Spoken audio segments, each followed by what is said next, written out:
So hello students, if a polynomial is confusing you, don't worry. In this one shot, we are going to complete the entire class 10 polynomial chapter from zeros and their geometrical meaning to the relation between zeros and coefficient. Then we'll solve NCERT whole exercise. So let's begin this video. So देखो, सबसे पहले हम start करेंगे basic से. आपको कुछ चीजें पता रहनी चाहिए that what are variables, coefficient and constant.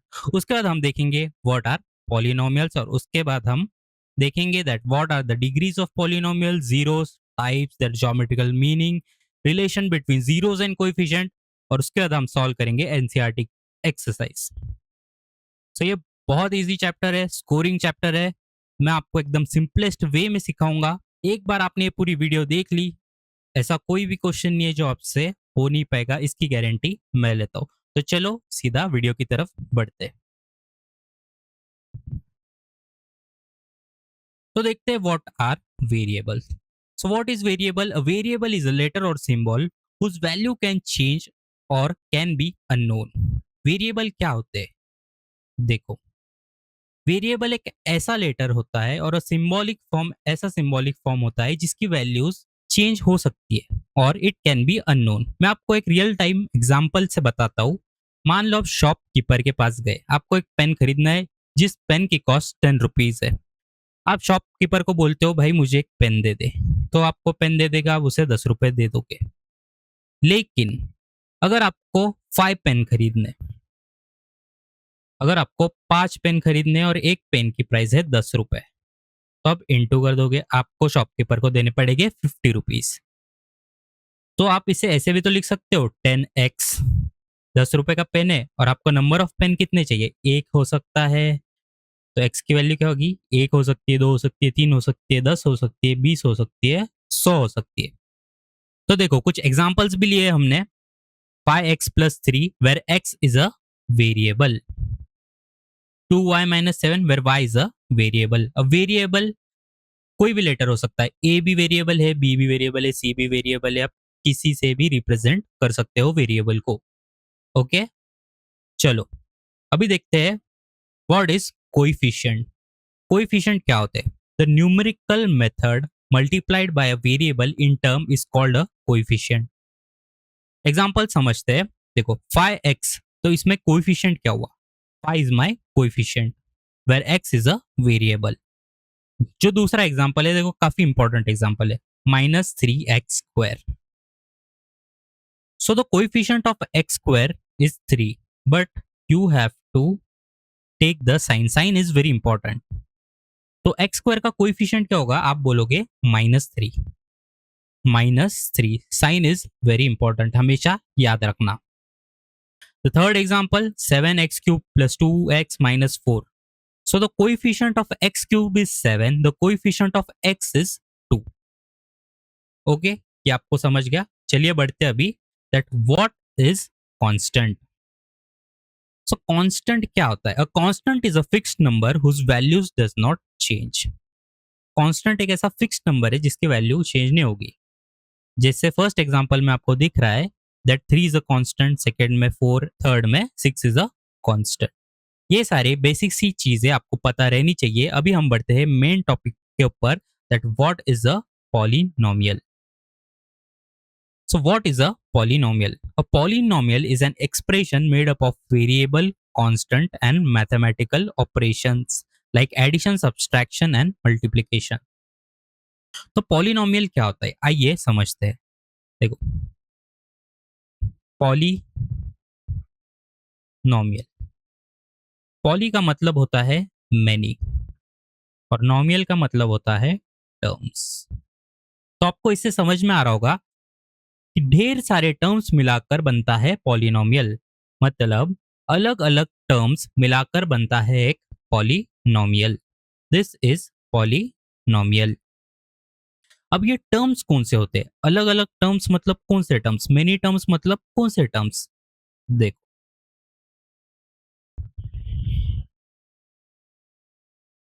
2x² + x + 10. अभी ये एक टर्म है, ये एक टर्म है, ये एक टर्म है, ये एक टर्म है, ये एक टर्म है. इन सबको मैं क्या बोलूंगा? This is a polynomial. इन सब को क्या बोलूंगा मैं? पॉलिनोमियल। देखो ये एडिशन से ज्वाइन हो रहे हैं सारे टर्म्स। कई बार ऐसे भी होगा -8x4 प्लस 2x² प्लस 1। ये देखो सब्सट्रैक्शन से जोड़ रहे हैं टर्म्स को, ये अलग अलग टर्म्स है, सब्सट्रैक्शन एडिशन से जुड़ रहे हैं टर्म्स। तो ऐसे एक टर्म को हम बोलेंगे पॉलिनोमियल। ओके, अभी हम देखेंगे that what is degree of polynomial. So degree क्या होता है एक पॉलिनोमियल का? The highest power of the variable in a polynomial is called the degree of polynomial. देखो एग्जाम्पल 5x प्लस 3। तो इसका जो x का पावर होगा, इसका जो x का पावर होगा वही आपकी डिग्री होगी। यहाँ पर x की पावर क्या है? यहाँ पर x की पावर 1 है, तो इसका डिग्री होगा 1। अगर आपको एक पॉलिनोमियल दे रखा है ये वाला 2x² प्लस 3x माइनस 5, तो जो x का हाईएस्ट पावर है, जो x का हाईएस्ट पावर है, x बोलने के वजह मैं बोलूंगा कि जो पॉलिनोमियल दिया गया है उसमें जो वेरिएबल है उसका जो हाईएस्ट पावर होगा वही आपका डिग्री ऑफ पॉलिनोमियल कहलाएगा। अभी यहाँ पर सेकंड एग्जांपल में x का जो पावर है हाईएस्ट वो है 2, so your degree will be 2।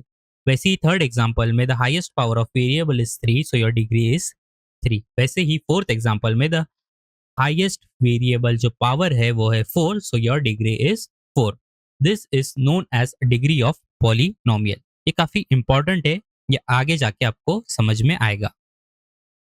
अभी देखते हैं हम that what are the types of polynomial. देखो अभी आपको डिग्री पता चल गई, कैसे निकालते हैं? जो हाईएस्ट वेरिएबल की डिग्री होगी वही आपकी डिग्री ऑफ पॉलिनोमियल होगी। अभी यहाँ पर पॉलिनोमियल 3 टाइप्स में डिवाइड किया जाता है। पहला होता है आपका लीनियर पॉलिनोमियल। लीनियर पॉलिनोमियल मतलब जिसका डिग्री 1 हो उसे हम कहते हैं लीनियर पॉलिनोमियल। जिस पॉलिनोमियल का डिग्री 1 हो उसे हम कहते हैं लीनियर पॉलिनोमियल। और जो इसका जनरल फॉर्म लिखा जाता है वो लिखा जाता है ए एक्स प्लस बी, पर ए कैनॉट बी 0। देखो ए एक्स प्लस बी, भाई अगर ए ही 0 हो गया तो ये टर्म पूरी 0 हो जाएगी, तो मेरे पास तो बस यही बचेगा ना, कांस्टेंट ही बचेगा, तो ये तो पॉलिनोमियल होगा नहीं। देखो मैं आपको एक एग्जांपल देता हूँ, 5x प्लस 7, ये एग्जांपल है। अभी यहाँ पर डिग्री क्या है? द हाईएस्ट डिग्री क्या है वेरिएबल का? तो हाईएस्ट डिग्री तो 1 है। तो अगर 1 डिग्री हाईएस्ट है, a polynomial having degree 1 is called as linear polynomial। ऐसे पॉलिनोमियल्स को हम बोलेंगे लीनियर पॉलिनोमियल। मैं और आपको एग्जांपल देता हूँ, 2x प्लस 3, ये क्या हो गया? लीनियर पॉलिनोमियल, बिकॉज वेरिएबल का डिग्री क्या है? 1।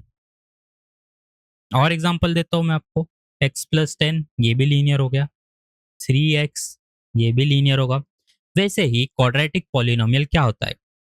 क्वाड्रेटिक पॉलिनोमियल मतलब the highest degree in a polynomial is 2। एक पॉलिनोमियल हमें दिया गया और उसकी अगर हाईएस्ट डिग्री 2 निकल के आ रही है, then that polynomial is known as quadratic polynomial. उसका जनरल फॉर्म होता है a x square plus b x plus c, where a cannot be 0। वैसे ही क्यूबिक पॉलिनोमियल में जो आपका डिग्री होता है वो 3 होता है, जो हाईएस्ट डिग्री निकल कर आता है वो 3 होता है। तो मैं क्वाड्रेटिक के लिए आपको एग्जांपल्स दे देता हूँ। X square plus 5x plus 6 पकड़ो, 2x square minus 3x plus 7। तो इन तीनों एग्जांपल में आपको जो दिख रहा है that the highest degree of polynomial is 2, so it's a quadratic polynomial. वैसे ही क्यूबिक में एग्जांपल देता हूं आपको,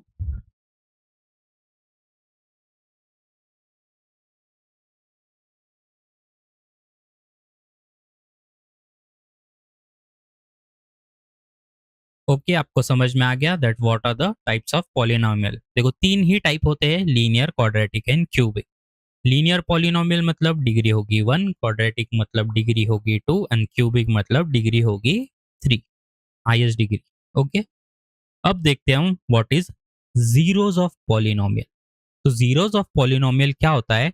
The value of the variable for which the value of the polynomial becomes zero is called a zero of polynomial.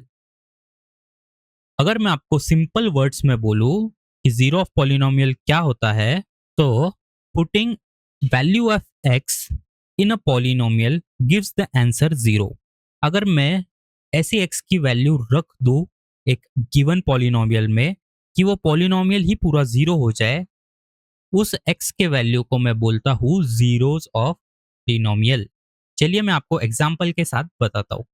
अगर मुझे एक polynomial दिया है पी एक्स करके मुझे एक पॉलिनोमियल दिया है x-5, तो मैं यहाँ पर x की वैल्यू ऐसी क्या रखूंगा जिससे कि मेरा पॉलिनोमियल जीरो हो जाए।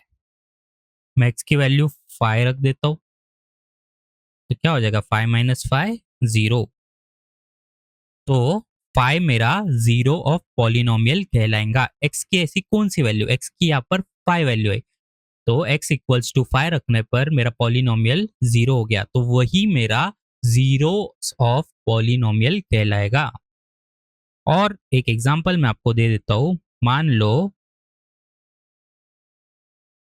मुझे एक पॉलिनोमियल दिया है ऐसे, तो मुझे x की वैल्यू ऐसी कौन सी x की वैल्यू है या फिर ऐसी कौन सी x की वैल्यू मैं रख दूं जिससे मेरा पूरा पॉलिनोमियल जीरो हो जाए। देखो यहाँ पर P X equals to zero होता है, तो मैं ये कर देता हूं। तो x की वैल्यू क्या निकल कर आएगी, ये 8 राइट साइड गया तो प्लस में जाएगा, 4 डिवाइड में जाएगा, तो x की वैल्यू निकल कर आई 2। अगर मैं इस इक्वेशन में 2 को रख दूं, x की जगह 2 रख दूं, तो मेरा पॉलिनोमियल जीरो होगा। तो x की वैल्यू 2 ही मेरा जीरो ऑफ पॉलिनोमियल कहलाएगा। समझे आप? अगर यही सेम चीज क्वाड्रेटिक पॉलिनोमियल में हो तो क्या होगा? देखो हम जो एग्जांपल ले रहे थे वो लीनियर के थे, वो लीनियर पॉलिनोमियल के थे। अगर ये सेम चीज क्वाड्रेटिक पॉलिनोमियल में हो तो क्या होगी? तो मैं आपको एग्जांपल के साथ समझाता हूं। अगर ये सेम चीज क्वाड्रेटिक पॉलिनोमियल में हो तो क्या होगी? तो मेरे पास एक क्वाड्रेटिक पॉलिनोमियल है x² - 5x + 6 करके, तो क्या होगा? तो देखो आपको यहाँ पर क्वाड्रेटिक पॉलिनोमियल दिख रहा है, तो आप इसको क्या करोगे? आप इसे पहले मिडल टर्म स्प्लिट से सॉल्व करोगे या फिर फैक्टराइज करोगे। आपने पहले के क्लासेस में पढ़ा है, मैं स्टिल आपको समझा देता हूँ। क्या होता है, जो आपका ये टर्म होता है, ये मल्टीप्लाई होता है विथ कोएफिशिएंट ऑफ x²। अभी यहाँ पर क्या है, 6 है, तो 6 × 1। तो 6 के ऐसे क्या फैक्टर्स आएंगे जिससे कि मुझे मिडल टर्म मिलेगा? 6 के ऐसे क्या फैक्टर्स आएंगे जिससे मुझे मिडल टर्म मिलेगा? सो 6 का क्या फैक्टर्स हो गए? 2 × 3। अभी साइन का ध्यान रखना, साइन का ध्यान रखना। तो x² - 3x - 2x + 6, मैं ऐसे लिख सकता हूँ ऊपर के इक्वेशन को। यहाँ पर मैं क्या करूंगा, अभी x को कॉमन लूंगा, तो क्या आएगा x - 3, यहाँ पर मैं माइनस लूंगा -2, और यहाँ पर आएगा x - 3। हमें क्या करना होता है, हमें सिमिलर लाना होता है, ये दो सिमिलर लाना होता है। सो आपका क्या निकल के आया कॉमन, x - 3 एंड x - 2। तो एक बार आप x - 2 को जीरो करोगे और एक बार x - 3 को जीरो करोगे, तो आपके पास x की वैल्यू आई 2 और एक x की वैल्यू आई आपके पास, दैट इज 3। x की वैल्यू एक बार आपके पास आई 2 और x की वैल्यू एक बार आपके पास आई 3। So this two are the zeros of quadratic polynomial. ये जो आपके आंसर है x equals to 2 and x equals to 3, so this two are the zeros of quadratic equation. जैसे लीनियर में हमारे पास एक ही सॉल्यूशन आ रहा था, वैसे क्वाड्रेटिक में हमारे पास दो सॉल्यूशन आते हैं। क्वाड्रेटिक में हमारे पास दो जीरोस आते हैं। There are two zeros for quadratic equation, there is only one zero for linear equation. ठीक है, आप समझे? मैं और एक एग्जांपल देता हूँ इसी का आपको, फैक्टराइजेशन का और एक एग्जांपल देता हूँ। 3x² + 13x+4 कैसे करेंगे हम? ये जो टर्म है इससे हम जो कोएफिशिएंट ऑफ एक्स स्क्वायर है उसको मल्टीप्लाई करते हैं। तो मल्टीप्लाई करके क्या आ रहा है हमारे पास? 12। 12 के ऐसे क्या फैक्टर्स है जिससे कि मेरा मिडल टर्म बन रहा है? तो 12 के क्या फैक्टर्स दिख रहे हैं आपको? 12 वन जा 12। तो मैं क्या लिख सकता हूँ इसको? 3x² plus 12x plus x plus 4। यहाँ से मेरा 3x कॉमन ले लिया तो अंदर क्या होगा? x plus 4। यहाँ पर क्या आएगा कॉमन? 1 into X plus 4। तो आपके कौन से ब्रैकेट सेम हो गए? 3x+1 और x प्लस 4। एक बार आप 3x+1 को रखोगे 0 और एक बार आप x प्लस 4 को रखोगे 0। तो आपकी x की वैल्यू क्या है? इधर से 1 राइट साइड जाएगा तो माइनस में होगा -1, और ये 3 लेफ्ट साइड में, राइट साइड में जाएगा तो डिवीजन में जाएगा, और इधर होगा आपका x इक्वल्स टू -4। ये आपके दो सॉल्यूशन आए फॉर दिस क्वाड्रेटिक पॉलिनोमियल। तो ये आपके दो जीरोस हो गए इसी क्वाड्रेटिक पॉलिनोमियल के। ठीक है, आपको समझ गया? चलिए अभी हम देखते हैं ज्योमेट्रिकल रिप्रेजेंटेशन। अभी हम देखते हैं ज्योमेट्रिकल रिप्रेजेंटेशन। तो देखो ज्योमेट्रिकल रिप्रेजेंटेशन क्या होता है। सबसे पहली बात, जब भी आपको लीनियर पॉलिनोमियल आएगा, लीनियर पॉलिनोमियल मतलब जिसका डिग्री हो 1, लीनियर पॉलिनोमियल मतलब जिसका डिग्री हो 1, उसका हमेशा स्ट्रेट लाइन ग्राफ ही बनेगा, उसका हमेशा स्ट्रेट लाइन ग्राफ ही बनेगा। ओके, सो आपको जो पहला वाला दिख रहा है वो है आपका लीनियर। जब आपको क्वाड्रेटिक इक्वेशन आए जिसकी हाईएस्ट डिग्री 2 हो, तो उसका ग्राफ हमेशा पैराबोला ही बनता है, उसका ग्राफ हमेशा पैराबोला ही बनता है। ये आपका क्वाड्रेटिक पॉलिनोमियल है। और जो तीसरा है ये होता है क्यूबिक। अभी देखो, आपको ग्राफ तो पता है ना, ये आपका एक्स एक्सेस होता है, ये आपका वाई एक्सेस होता है, ये आपका एक्स डैश होता है, ये आपका वाई डैश होता है। इधर सारे पॉजिटिव चलते हैं, इधर सारे नेगेटिव चलते हैं, इधर पॉजिटिव चलते हैं, इधर नेगेटिव चलते हैं। ओके, तो आप देखना जो ग्राफ है लीनियर का, क्वाड्रेटिक और क्यूबिक का, तो हम जो ऊपर डिस्कस कर रहे थे कि लीनियर का एक सॉल्यूशन आता है मतलब एक ही जीरो आता है लीनियर का, वैसे ही क्वाड्रेटिक के दो सॉल्यूशन आते हैं मतलब दो जीरो आते हैं, वैसे ही क्यूबिक के तीन जीरो आते हैं। ये जीरोस होते क्या है? ये जीरोस क्या होते हैं? देखो, आपको फर्स्ट इमेज में दिख रहा होगा कि ये जो ग्राफ है, ये ग्राफ एक्स एक्सिस को एक बार कट कर रहा है, एक्स एक्सिस को एक बार कट कर रहा है, मतलब ये पॉइंट, मतलब ये पॉइंट एक्स एक्सिस को एक बार कट कर रहा है। कोई ग्राफ अगर एक्स एक्सिस को कट करता है या टच करता है, उस पॉइंट का मतलब कि आपका वो सॉल्यूशन है, मतलब उतने जीरो आएंगे। हमेशा याद रखना, लीनियर का ग्राफ स्ट्रेट लाइन ही बनता है और वो एक्स एक्सेस को एक ही बार काटता है। हमें फर्क नहीं गिरता है वाई वाई एक्सेस को कितने बार काटे, हमें वाई एक्सेस से कुछ लेना देना नहीं है। जितने बार एक्स एक्सेस से काटेगा उतने आपके सॉल्यूशन बनेंगे। तो लीनियर हमेशा एक ही बार काटता है। लीनियर ग्राफ आपका ऐसा बन सकता है, ऐसा बन सकता है, कैसे भी पकड़ लो वो एक ही बार काटेगा, एक ही बार काटेगा। ओके, एक ही बार काटेगा वो। कैसी भी बना लो आप स्ट्रेट लाइन, कैसी भी स्ट्रेट लाइन आप बना लो, वो एक्स एक्सेस को एक ही बार काटेगा। वैसे ही ये जो पैराबोला बनता है ये बनता है क्वाड्रेटिक इक्वेशन में। आप देखो, ये एक्स एक्सेस को दो बार कट कर रहा है, मतलब आपके दो सॉल्यूशन आते हैं, फर्क नहीं गिरता ये नेगेटिव एक्स एक्सेस को कट कट कर रहा है या पॉजिटिव एक्स एक्सेस को कट कर रहा है।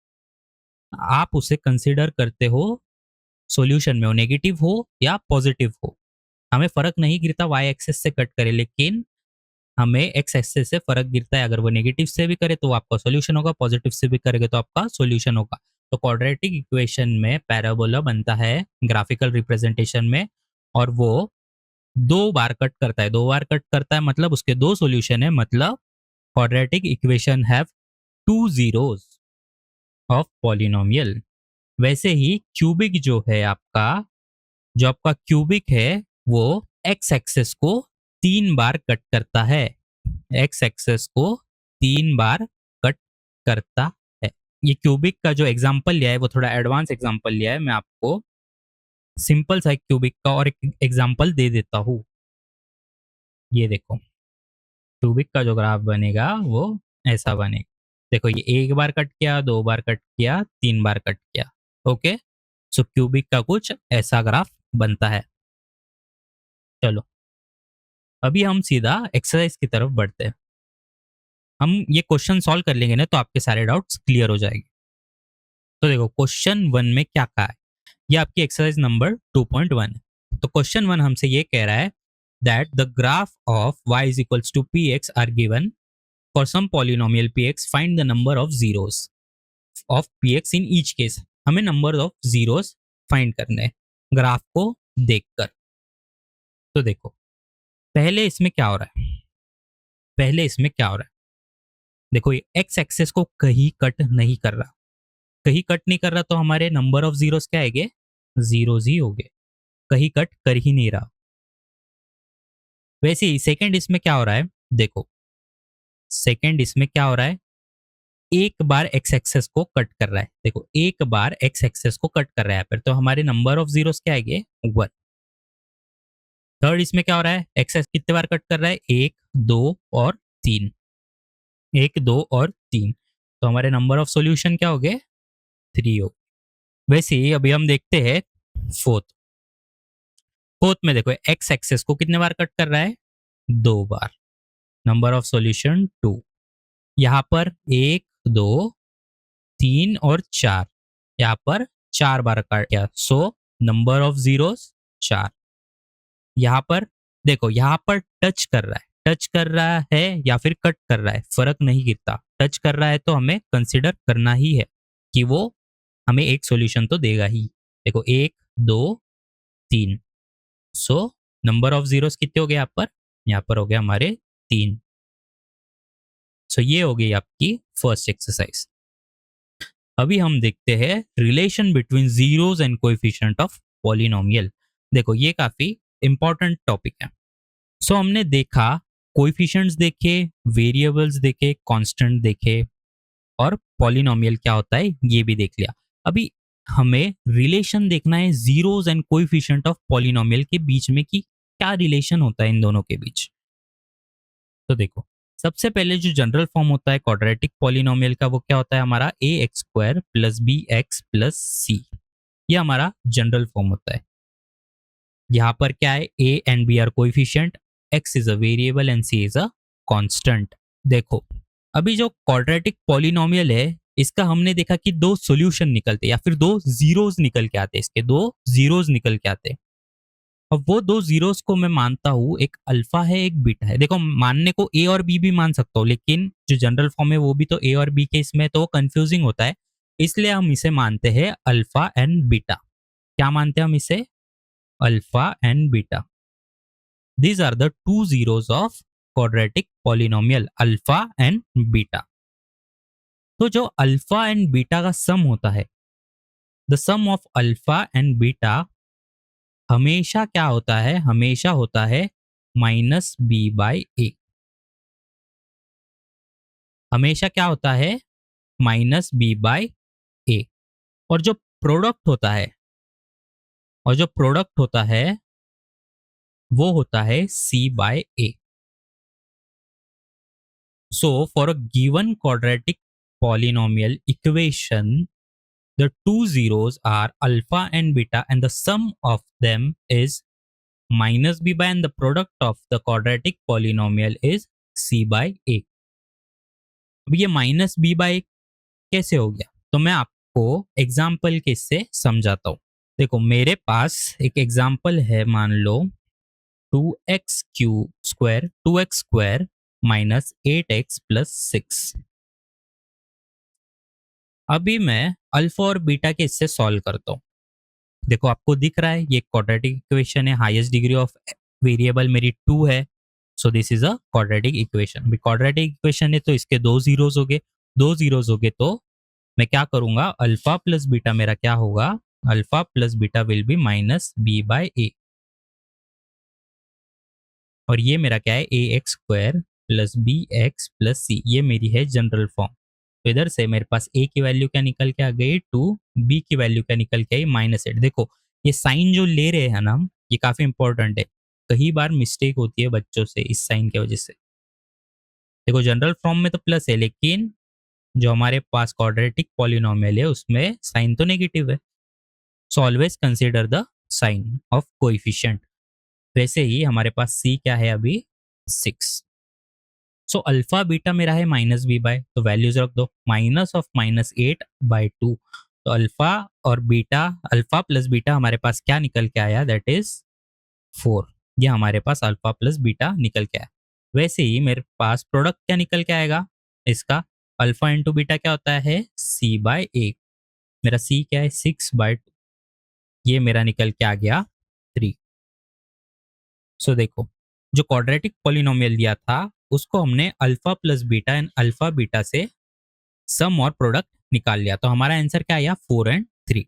अभी हम मिडल टर्म स्प्लिट से सॉल्व करेंगे या फैक्टराइज से सॉल्व करेंगे। देखो अभी उसका आंसर क्या आता है। जो हमारे पास इक्वेशन है दैट इज 2x² - 8x + 6, तो हम क्या करते हैं मिडल टर्म के लिए, दिस इनटू दिस। तो क्या बनेगा हमारा 6 2 ज़ा 12। 12 के ऐसे फैक्टर्स जिससे मेरा मिडल टर्म बने, 12 के ऐसे फैक्टर्स जिससे मेरा मिडल टर्म बने, दैट इज 6 एंड 2। तो 2x² - 6x - 2x + 6। तो क्या आएगा मेरा common 2x x - 3 minus of 2 x - 3।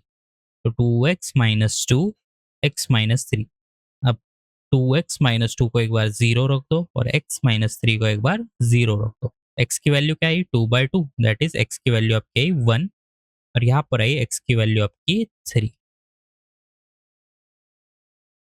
देखो अभी सम ऑफ प्रोडक्ट क्या था हमारे पास, अल्फा प्लस बीटा।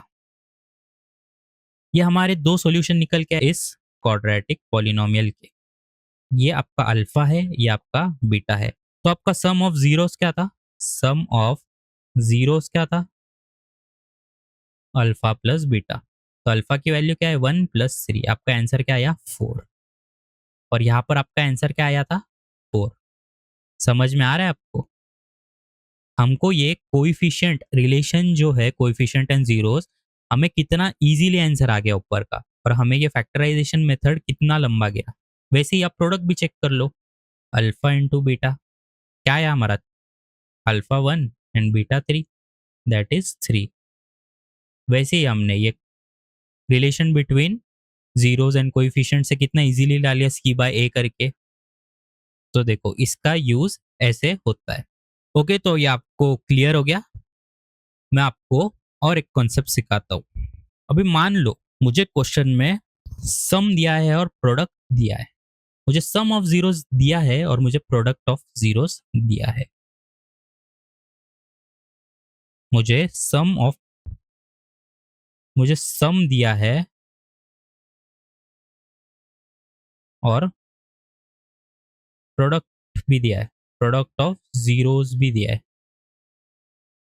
ये मुझे 4 दिया है, ये मुझे 1 दिया है।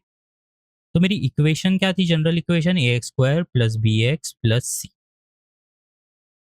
अगर मुझे सम और प्रोडक्ट ऑलरेडी दे रखा है, मुझे सम और प्रोडक्ट ऑलरेडी दे रखा है, तो मैं कौन सा फॉर्म यूज करूंगा, हमेशा याद रखना मैं क्या यूज करूंगा, x² - alpha plus beta into X plus alpha beta.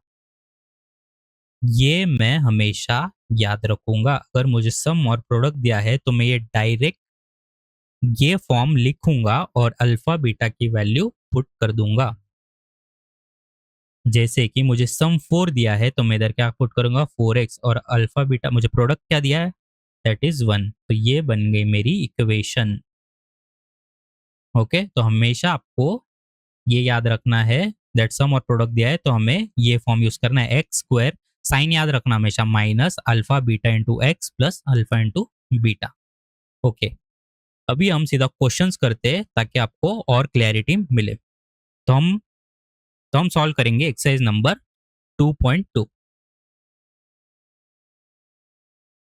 सो देखो एक्सरसाइज नंबर 2.2 का पहला क्वेश्चन हमसे क्या कह रहा है, that find the zeros of the following quadratic polynomial and verify the relation between the zeros and the coefficient. तो सबसे पहले हमें क्या करना है, हमें मिडल टर्म स्प्लिट से एक बार सॉल्व कर लेना है। इसके दो सॉल्यूशन आएंगे और जो हमारी कोएफिशिएंट की मेथड है, relation between zeros and coefficient वाली मेथड है, माइनस बी बाय और सी बाय, वो दोनों के आंसर टैली करने हैं। हमें देखना है कि दोनों के आंसर सेम आते हैं या नहीं। तो चलो हम करते हैं। तो देखो ये आपका first question, x square minus 2x minus 8। अभी आप क्या करोगे, फैक्टराइज मेथड। तो 8 के ऐसे फैक्टर्स जिससे कि मेरा मिडल टर्म निकले, तो ऐसे कौन से फैक्टर्स हो गए, 4 इंटू 2। क्या होगा, x square minus 4x plus 2x minus 8। क्या निकल के आएगा मेरा, x into x minus 4 plus 2 into x minus 4, x plus 2 और एक्स माइनस 4। एक बार x प्लस 2 को 0 रख दो, एक बार x माइनस 4 को 0 रख दो। x की वैल्यू आपकी आई -2 और x की वैल्यू है आपकी 4। ये हो गए आपके दो जीरोस, दो सॉल्यूशन। ओके, अभी ये है आपका अल्फा, ये है आपका बीटा। तो सम ऑफ प्रोडक्ट क्या होता है, सम ऑफ प्रोडक्ट मैं शॉर्ट फॉर्म में एस लिख रहा हूँ, वो होता है अल्फा प्लस बीटा। तो अल्फा प्लस बीटा आपके पास क्या निकल के आया, -2 प्लस 4, यही आपकी वैल्यू 2। और प्रोडक्ट ऑफ जीरो क्या होता है, अल्फा इंटू बीटा, तो -2 इंटू 4 ये आएगा। सो आपका आंसर क्या निकल के आएगा इधर, -8। सो आपका सम निकल के आया 2 और आपका प्रोडक्ट निकल के आया -8। और अभी हम देखेंगे कोएफिशिएंट मेथड से आपके क्या आंसर्स आते हैं। ओके, एक तो आपका -8 आया और एक आपका आया 2। तो आपका सम क्या होता था कोएफिशिएंट मेथड में, that is minus b by a. देखो माइनस फॉर्मूले का है वो लिख लो, और माइनस बी इधर क्या है, आपका है माइनस बी, वो है आपका माइनस ऑफ 2, और ए क्या है 1। सो आपका आंसर क्या निकल के आया, दैट इज 2। वैसे ही प्रोडक्ट क्या आया आपका, सी बाय, प्रोडक्ट क्या होता है आपका, सी बाय, दैट इज -8/1। तो आपका आंसर क्या आया, -8। देखो -8 एंड 2, यहाँ पर भी -8 एंड 2। सो यही सेम प्रोसेस हमें बाकी के क्वेश्चन में भी फॉलो करनी। तो चलिए फटाफट हम करते हैं क्वेश्चंस। तो देखो आपका सेकेंड क्वेश्चन क्या है, 4s square minus 4s plus 1। तो 1 इंटू 4, 4 के ऐसे फैक्टर्स जिससे आपका मिडिल टर्म निकले, that is 2 into 2। So 4s square minus 2s plus 1। सो इधर से क्या आएगा, 2s कॉमन ले लो, 2s minus 1 minus of 2s minus 1। 2s minus, एक बार 2s माइनस 1 को 0 रख दो और इस 2s माइनस 1 को एक बार 0 कर दो। s की वैल्यू है आपके पास 1/2 और यहाँ से s की वैल्यू है आपकी 1/2। तो आपका ये अल्फा है, ये आपका बीटा है। तो सम ऑफ प्रोडक्ट क्या होता था, alpha plus beta. Alpha plus beta क्या है, 1/2 प्लस 1/2। ये क्या निकल के आया, 2/2। तो ये आया आपका निकल के 1। वैसे ही प्रोडक्ट क्या है, अल्फा इंटू बीटा, वो क्या होता है 1 इंटू 2 इंटू 1 इंटू 2। यह आया आपका 1/4। यह है आपका प्रोडक्ट, यह है आपका सम। अभी हमें वेरीफाई करना है, वेरीफाई करना है कोएफिशिएंट मेथड से। तो सम क्या होता था हमारा, माइनस बी बाय, हमारा यहाँ पर फॉर्मूले का माइनस, और बी हमारा है -4 अपॉन ए हमारा क्या है, दैट इज 4। तो माइनस माइनस हो गया प्लस, 4/4। तो आपका आंसर निकल के आया 1। यहाँ पर भी सम 1 आया और यहाँ पर भी सम 1 आया। अभी हमें चेक करना है प्रोडक्ट। प्रोडक्ट क्या होता था आपका, सी बाय, यहाँ पर सी क्या है 1 और ए क्या है 4, यह है आपका 1/4। तो देखो सम भी हमारा बराबर आया और प्रोडक्ट भी हमारा बराबर आ गया। देखते हैं अभी क्वेश्चन नंबर 3। तो देखो क्वेश्चन नंबर 3 क्या बोल रहे हैं हमसे, 6x square minus 3 minus 7x। तो देखो पहले तो इसे आप स्टैंडर्ड फॉर्म में लिख लो। स्टैंडर्ड फॉर्म क्या होती है, ax square plus bx plus c। सो ये क्या होगा, -7x माइनस 3। अभी आप फैक्टराइज करो। सो 3 6 ज़ा 18, 18 के ऐसे फैक्टर्स जिससे मेरा मिडल टर्म बने, दैट इज 9 2 ज़ा 18, 6x² minus 9x plus 2x minus 3। तो इधर से आपका क्या कॉमन आएगा, 3x into 2x minus 3 plus 2x minus 3। सो 3x माइनस 3x प्लस 1, ये आएगा 2x माइनस 3। तो एक बार 3x प्लस 1 को 0 रख दो और एक बार 2x माइनस 3 को 0 रख दो। तो x की वैल्यू ऐसे निकल के माइनस 1/3 और यहाँ से x की वैल्यू निकल के आई 3/2। तो ये है आपका अल्फा, ये है आपका बीटा। तो सम चेक कर लो, सम क्या होगा, अल्फा प्लस बीटा। सो -1/3 प्लस 3/2। तो अब इधर एलसीएम ले लो, एलसीएम लोगे तो आपका क्या आंसर आएगा,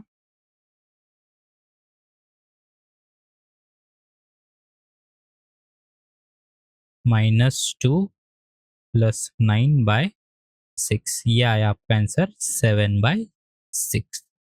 और आपका प्रोडक्ट क्या होता था, अल्फा इंटू बीटा, दोनों का मल्टी, -1/3 इंटू 3/2। ये आया -3/6 विच इज -1/2। ये आ गए आपके दो आंसर्स। अब हम चेक करेंगे कोएफिशिएंट मेथड से। अब हम चेक करेंगे कोएफिशिएंट मेथड से। सम क्या होता था, -b/a। मेरा b क्या है, मेरा b क्या है, फॉर्मूले का माइनस और b का -7 अपॉन a क्या है मेरा, a है मेरा 6। इधर से मेरा आंसर निकल के आया 7/6। वैसे ही मेरा प्रोडक्ट क्या होता था, c/a। c क्या है मेरा -3 और a क्या है मेरा 6। यहाँ से मेरा आंसर क्या निकल के आया, -1/2। देखो सम भी बराबर आ गया आपका फैक्टराइजेशन मेथड से, और कोएफिशिएंट मेथड से भी आपका सेम आंसर आया। यही आपको चीजें वेरीफाई करनी है। चलो अभी क्वेश्चन नंबर 4 लेते हैं। क्वेश्चन नंबर 4 क्या है, 4u प्लस 8u। तो अभी इसमें कोएफिशिएंट है ही नहीं, इसमें कोएफिशिएंट है ही नहीं, तो your coefficient is 0, your coefficient is 0, that means the value of c is 0। तो अब इधर अगर मुझे फैक्टराइजेशन करना है तो मैं कैसे करूंगा, देखो ना, 4u प्लस 8u को मैं 0 रख देता हूँ। यहाँ से मैं 4u को कॉमन लूंगा तो ये क्या होगा, u प्लस 2 हो जाएगा, दैट इज 0। तो u की वैल्यू मेरी क्या निकल के आई, u की वैल्यू मेरी क्या निकल के आई, u की वैल्यू मेरी निकल के आई -2। ये 4u इधर चला गया तो ये 0 बन गई, तो मेरे पास कौन सी टर्म बची, u प्लस 2 इक्वल्स टू 0। तो u की वैल्यू मेरे पास क्या निकल के आई, -2, और मेरे पास दूसरी u की वैल्यू क्या निकल के आई, 0। तो एक बार ये अल्फा रख दो, बीटा। सम क्या होता था, alpha plus beta, -2 plus 0 -2। Product क्या है, अल्फा इंटू बीटा, सो -2 इंटू 0, ये होगा आपका 0। अभी कोएफिशिएंट मेथड से देख लो, कोएफिशिएंट मेथड से क्या होता था सम, -b/a। b की वैल्यू मेरे पास क्या है, 8/a, तो ये आई आपकी निकल के -2। और प्रोडक्ट क्या होता है, c/a। c की वैल्यू है मेरे पास 0 और a वैल्यू है 0, तो ये हो गया आपका 0। देखो दोनों वैल्यूज मैच कर लिए। ये हो गया आपका solution for question number 4। Question number 5, t² minus 15। अब इसको कैसे सॉल्व करेंगे, 0 कर दो इसको, तो t की क्या वैल्यू निकल के आई, 15। अब स्क्वायर है, स्क्वायर हटेगा लेफ्ट साइड से तो राइट साइड में क्या बनेगा, रूट, लेकिन ये रूट क्या बनेगा, प्लस और माइनस। तो t की एक वैल्यू निकल के आई +√15 और t की दूसरी वैल्यू निकल के आई -√15। तो एक बार ये अल्फा रख दो और बीटा, तो सम क्या होगा आपका, अल्फा प्लस बीटा, मतलब √15 माइनस √15। ये वैल्यू है आपकी 0 निकल के, प्रोडक्ट क्या होगा, alpha into beta, √15 into minus of √15। तो क्या करेंगे, इंटू होगा रूट, तो रूट हट जाएगा लेकिन माइनस में आएगा, तो -15 इज योर प्रोडक्ट ऑफ 0। अब कोएफिशिएंट मेथड से देख लो, तो अल्फा प्लस बीटा क्या होगा, अल्फा प्लस बीटा क्या होगा, दैट इज -b/a। अब b मुझे दिया नहीं है तो 0/a, a क्या है मेरा 1, दैट इज इक्वल्स टू 0। और मेरा प्रोडक्ट क्या होता था, अल्फा इंटू बीटा क्या होता था मेरा, सी बाय ए क्या दिया है मुझे, सी मेरा है -15 अपॉन ए मेरा है 1, सो आंसर इज -15। जो क्वेश्चन नंबर 6 थे आप होमवर्क में कर लो। अभी हम बढ़ते हैं इसके क्वेश्चन नंबर सेकंड पर। तो देखो क्वेश्चन नंबर सेकंड में हमसे क्या बोल रहा है, that find a quadratic polynomial each with the given number as the sum and the product of their zeros respectively. अभी देखो अभी हमें क्या दिया है, हमें दिया है सम और प्रोडक्ट, ये हमें दिया है सम और ये हमें दिया है प्रोडक्ट। तो अभी हम कौन सा फॉर्म यूज करेंगे, अभी हम कौन सा फॉर्म यूज करेंगे, अगर if alpha and beta are zeros of any quadratic polynomial then the quadratic polynomial equation can be written directly as, कौन सा फॉर्म लिखेंगे, हम लिखेंगे X square minus alpha plus beta X plus alpha into beta is equals to 0। तो simple values को रख दो, हमें सम दिया है 1/4x प्लस अल्फा प्रोडक्ट हमें दिया है 1। 4 से मल्टीप्लाई कर लो, 4 से मल्टीप्लाई करोगे तो डिनोमिनेटर हट जाएगा, 4x² प्लस ये 4 इंटू 1/4, 4 कट गया तो इधर बचेगा x प्लस इधर बचेगा। सो मैं इसको अगर स्टैंडर्ड फॉर्म के हिसाब से लिखूं तो ये हो गई आपकी equation and this is the solution for number 1। अभी सेकंड में क्या है देखो, √2 और 1/3। सो √2 और 1/3 ये आपका सम है, ये आपका प्रोडक्ट है। सो क्या है मेरा, X square minus alpha plus beta into X plus alpha beta is equal to 0। हमेशा ये साइन याद रखना माइनस वाली। सो वैल्यूज को पुट कर दो, √2x plus 1/3 is equal to 0, denominator से 3 हटा दो तो मल्टीप्लाई कर दो 3 से, -3√2x प्लस इधर 3 से 3 कटा बचा 1। ये हो गई आपकी सेकंड के लिए इक्वेशन। ओके, थर्ड हमें क्या दिया है, 0 5, 0 और 5। तो alpha beta into X plus alpha into beta 0। सो हमें सम दिया है 0 into X plus alpha beta में दिया है 5 इज इक्वल टू 0। तो एक्स ये हो गई मेरी पूरी टर्म 0, मेरे पास बचा ये हो गया आपका सॉल्यूशन। वैसे ही पार्ट 4 में क्या दिया है, 1 और 1, 1 and 1, X square minus alpha plus beta into X plus alpha beta is equal to 0। ये हो गया आपका सम, ये हो गया आपका product, X square minus 1 into X plus 1 is equal to 0। So X square minus X plus 1 is equal to 0। This is your answer. बाकी के दो ये वाले आप दोनों होमवर्क कर लो। देखो ये काफ़ी इजी क्वेश्चंस दिए गए हैं एनसीईआरटी में, इतने इजी क्वेश्चन आपके एग्जाम में यूजुअली नहीं आते। जो क्वेश्चंस आते हैं या जो क्वेश्चन आए हैं प्रीवियस ईयर, मैं उसके लिए एक सेपरेट वीडियो बनाऊंगा, that previous year PYQ and expected question in 2027। आप उसकी प्रैक्टिस कर लेना, मैं आपको गारंटी देता हूँ आप इस चैप्टर में आउट ऑफ मार्क्स स्कोर कर लोगे। तो मैं जो अगली वीडियो बनाऊंगा that will be on expected question, the most important question and the question which where previously asked in exam. उन क्वेश्चन में से ही आपको क्वेश्चन आएगा। सो यहाँ पर हमारा पॉलिनोमियल का कॉन्सेप्ट हो गया, यहाँ पर हमारी एनसीईआरटी की एक्सरसाइज में जितने क्वेश्चन थे उतने सारे हो गए। तो चलो इस वीडियो को यहाँ पर ही एंड करते हैं। अगर अभी तक आपने सब्सक्राइब नहीं किया तो सब्सक्राइब कर दो। Till then good bye.